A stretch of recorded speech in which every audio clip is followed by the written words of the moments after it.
Hello guys, आप सबका स्वागत है मेरे इस नए वीडियो में। आज हम इसमें बात करने वाले हैं प्लांट किंगडम अर्थात पादप जगत। पादप जगत को दो भागों में बांटा गया है। पहला है अनपोद्वित और पुष्पोद्वित, जिसे इंग्लिश में कहते हैं क्राइटोगैमस, और पुष्पोद्भिद को कहते हैं फेनोरोगैमस। अर्थात अनपोद्भिद का मतलब है पुष्प, बीज, फल जिसमें ना पाए जाएं। जिस पादप में फल, फूल, बीज कुछ भी ना पाया जाए इन तीनों में से, तो हम उनको क्राइप्टोगैमस कहेंगे। और पुष्पोद्भिद किसे कहेंगे? जिनमें ये तीनों चीज़ें पाई जाएं उसे हम पुष्पोद्भिद कहते हैं। जैसे कि क्रिप्टोगैमस तीन प्रकार के होते हैं। क्रिप्टोगैमस तीन प्रकार के होते हैं। Thallophyta first number, bryophyta second number and pteridophyta. तो गाइस, थैलोफाइटा अर्थात शैवाल। जो शैवाल है, हम लोगों ने अक्सर देखा होगा, जो नाली और तालाब जहाँ पे बहुत ज़्यादा समय तक पानी भरा रहता है तो ऊपर हरा हरा जो तैरने लगता है वो, उसे हम शैवाल कहते हैं। और ब्रायोफाइटा जैसे उभयचर दोनों स्थानों पर पाए जाने वाले पौधे, जल व भूमि पर रहने वाले। और टेरिडोफाइटा स्थल पर पाए जाने वाले, इसे पूर्णतः स्थल पर पाए जाने वाले पौधे होते हैं। ये सरीसृप जानते हो आप लोग? सरीसृप मतलब जो दोनों स्थानों पर पानी जल में पाए जाए। सरीसृप मतलब जो सिर्फ स्थल पर पाए जाए, भूमि पर पाए जाए। अब हम बात करते हैं फेनोरोगैमस की। फेनोरोगैमस दो प्रकार के होते हैं, जिम्नोस्पर्म और एजियोस्पर्म। मतलब अनावृत बीजी और आवृत बीजी। बीज फल के बाहर नग्न, मतलब जिन फलों का बीज बाहर हो उसे हम कहेंगे अनावृत बीजी। और आवृत बीजी जिन फलों का बीज उसके जो गूदा होता है या पल्प होता है उसके अंदर होता है, उसे हम कहेंगे आवृत बीजी।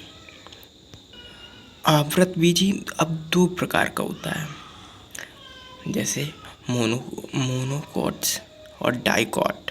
मतलब मोनोकोट्स का मतलब एक बीज पत्री। ऐसे फल या पौधे जिनके बीज होते ना, तो उनमें दो पत्र हों उसे द्विबीजपत्री कहेंगे। और जिसमें एक बीज पत्र हो उसे हम एक बीजपत्री कहेंगे। जैसे कि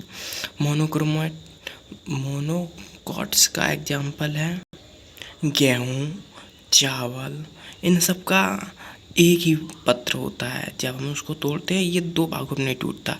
और द्विबीजपत्री का मूंगफली, हम लोगों ने देखा होगा, मूंगफली, दाल, ये सभी दो भागों में विभक्त हो जाते हैं। इसका ऊपर का छिकला हटा दें तो यह दो भागों में विभक्त हो जाता है। यही हमारा डाइकोट है, द्विबीजपत्री है।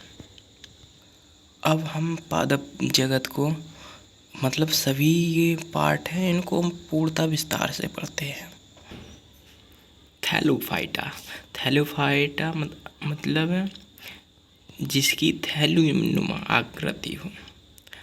और फाइटा मतलब पादप। ऐसे पादप जिनकी थैलुनुमा आकृति हो उन्हें हम कहेंगे थैलोफाइटा।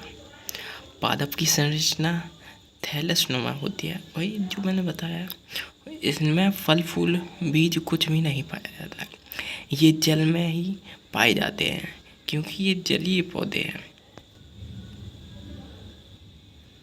ये जलीय पौधे हैं क्योंकि ये जल में पाए जाते हैं। ये प्रारंभिक स्टेज के पौधे हैं। मतलब स्टार्टिंग में जब पौधों का का डेवलप हुआ तब ये सबसे पहले थैलोफाइटा बने। इसलिए इनमें जड़, तना, पत्ती में कोई भी भेद नहीं होता है, मतलब इसमें कुछ भी आप पता नहीं कर सकते, ये एक समान ही लगेंगे। इनमें संवहन तंत्र का अभाव होता है, अर्थात इनमें जाइलम फ्लोएम अनुपस्थित होता है। अर्थात जाइलम मतलब जो जल को पूरे पेड़ में पहुंचाए, उसे जाइलम कहते हैं। और फ्लोएम जो भोजन को जो क्लोरोप्लास्ट के द्वारा सूर्य की उपस्थिति में फोटोसिंथेसिस होती है प्रक्रिया, तो उससे जो भोजन बनता है उस भोजन को पूरे पेड़ में पहुंचाना, ये हमारा फ्लोएम का काम होता है। जैसा कि इसमें हम लोग देख सकते हैं, ये भोजन और फ्लोएम या भोजन, ये दो दोहरी अफ्रीकी है, मतलब एक जड़ की तरफ भी इसको भोजन पहुंचाती है और ऊपर शाखाओं तक, जबकि जाइलम एक और की प्रक्रिया है, क्योंकि ये सिर्फ जड़ से होकर ये पानी जाइलम पेड़ की पत्तियों तक पहुंचाता है, जबकि ये फ्लोएम जड़ तक तो पानी पहुंचाता है, जबकि और ये दो दिशाओं में रहता है, पेड़ पौधे में, पत्तियों में, सभी में, हर जगह। इसका एग्जाम्पल है शैवाल और कवक। हम लोगों ने देखा है कि कवक अर्थात मशरूम आप लोगों ने देखा ना, तो वही कवक है। उसमें आप ये नहीं बता सकते कहाँ पे तना है, कहाँ पे क्या है। और ना ही शैवाल में, ये शैवाल आप लोगों ने देखे होंगे तो ग्रीन होते, तो उसमें ये भी नहीं पता चलता कि कहाँ पे पत्ती है, कहाँ पे तना है, कहाँ पे जड़ है, ये कुछ आप पता नहीं कर सकते। तो इसलिए ये प्रारंभिक पौधे हैं। चलो अब समझते हैं शैवाल क्या है, अर्थात एल्गी। शैवाल का अध्ययन फाइकोलॉजी कहलाता है, और शैवाल एक थैलोफाइटा है, जैसा कि पहले बता चुके हैं, और यह स्वपोषी है, प्रकाश संश्लेषण करता है। ये पृथ्वी पर सर्वाधिक प्रकाश संश्लेषण शैवाल करते हैं। पृथ्वी पर जितना भी प्रकाश संश्लेषण है, सबसे ज़्यादा शैवाल के माध्यम से होता है। ये चीज़ हम लोगों को ध्यान से रखना होगा। ये सबसे ज़्यादा पानी में पाए जाते हैं, अर्थात पानी में सर्वाधिक उत्पादकता होती है शैवालों की।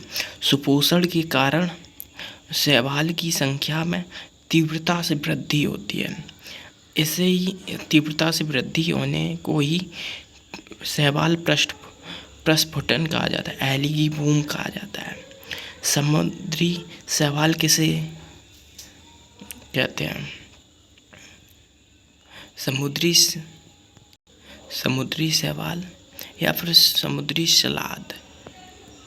समुद्री सलाद जिसे आलवा को कहते हैं। जो शैवाल है समुद्री, वो आलवा है। ये सलाद के रूप में, ये जो समुद्र के पास में जो देश हैं वो सलाद के रूप में इसको खाते हैं, उदाहरण के लिए। और दूसरा उदाहरण है शैवाल का स्पाइरुलिना। इसमें सर्वाधिक 65% प्रोटीन पाई जाती है। और क्लोरेला शैवाल, ये अंतरिक्ष यात्रियों को ऑक्सीजन प्राप्त करने के लिए भोजन के रूप में ग्रहण करते हैं। और जेलेडियम एंड ग्रेसिलिडिया शैवाल, ये भी एक शैवाल ही है। शैवाल इनका उपयोग अगर के उत्पादन में करते हैं, जिसको ये अगर है, इसका उपयोग आइसक्रीम, सिरप तथा ताप प्रतिरोधी वस्तुओं का निर्माण करने में किया जाता है। ये चीज़ याद रखना होगा आप लोगों को। नोटेड। अब हम लोग कुछ महत्वपूर्ण बातें याद कर लेते हैं। कवक और शैवाल का सहजीवन क्या कहलाता है? लाइकेन कहलाता है। लाइकेन यह प्रदूषण का, जहाँ पर प्रदूषण होता है वहाँ लाइकेन बहुत ही कम मात्रा में पाया जाता है। पाया यदि ज़्यादा है वायु प्रदूषण तो वहाँ पाया ही नहीं जाता है। तो यह एक लाइकेन सूचक के रूप में कार्य करता है वायु प्रदूषण के। Lichen is indicator of air pollution, ये लाइन याद कर लो। लाइकेन सामान्यतः टुंड्रा प्रदेशों में मिलता है। लाइकेन का उपयोग लिटमस पत्र बनाने में करते हैं। जो लिटमस पत्र बनाते हैं ना, तो उसमें उपयोग होने वाला लाइकेन है रोसेला। और कवक का अध्ययन कहलाता है माइकोलॉजी।